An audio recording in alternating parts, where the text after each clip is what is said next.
Item: SCP-515. Object Class: Keter.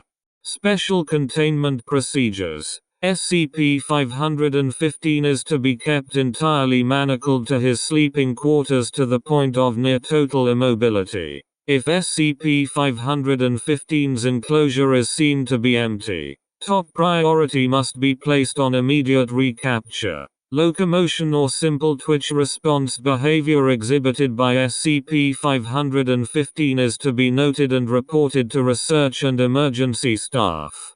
If SCP-515's legs or arms are in working order, they must be broken immediately to minimize his sleepwalking speed in the event of escape. See Addendum 515-01. The neck, however, cannot be broken, due to the risk of death. See Addendum 515-02. Instead, it must be held immobile by a brace covering up to the chin and down to the shoulders. Amputation and severing the motor nerves of the limbs are also not recommended, due to similar risks, and all muscle relaxants tested thus far have resulted in convulsive reactions and as such should not be administered. Restraints are not to be unfastened at any time for any reason, and the room is not to be opened for anything but standard research purposes unless emergency conditions require it.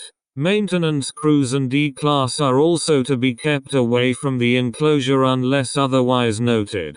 Description: SCP-515 is presently a Caucasian male of the approximate age of 14. No applicable birth certificate has yet been found, so all relevant personal information is the product of hypotheses and the subject of guesswork.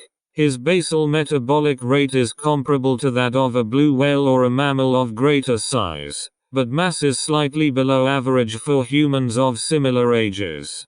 Despite ignorance of all other bodily needs, and despite attempted interference on the part of researchers, SCP-515 has yet to be observed in a state of consciousness apart from Stage N3 dreamless sleep. For the entire duration of containment, SCP-515 has ingested no food or water and has passed no waste. What has kept him alive for so long is still under study.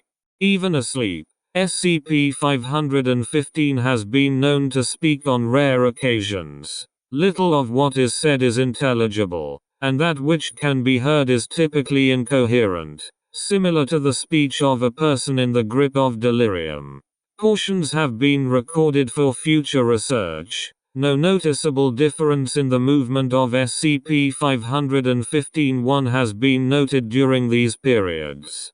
Records of SCP-515 in somniloquy. The vessel cannot view the incomprehensible. It simply moves in time with the sea. The 26th of December 19. There are more. There are always more. Repeated for several minutes. The 13th of April. 20. Data expunged. Can you see where I am? Can you breathe? Can you move? 06 the 20th of August. Whenever SCP-515 moves in any capacity, one or more of a number of celestial objects, mostly asteroids, move as well. The estimated 19 objects, heretofore collectively named SCP-515-1, vary in diameter from 1.5 km to 33.6 km. The largest of these is roughly 133% the size of the object that caused the Vredefort impact crater in Free State, South Africa. Regardless of the direction of SCP-515's motion, SCP-515-1 only ever moves toward Earth. A twitch of a finger or toe typically corresponds to a movement of about 140 kilometers. Comparable movement of a limb indicates motion of SCP-515-1 on the scale of 460 kilometers or more. Sustained motion, such as sleepwalking, has been demonstrated to correlate with the objects traveling toward Earth at velocities reaching 280,000 km per hour. The rise and fall of SCP-515's chest unfortunately must not be stopped and, according to Foundation satellites, corresponds with a movement in the celestial objects to the degree of 10 km per respiratory cycle.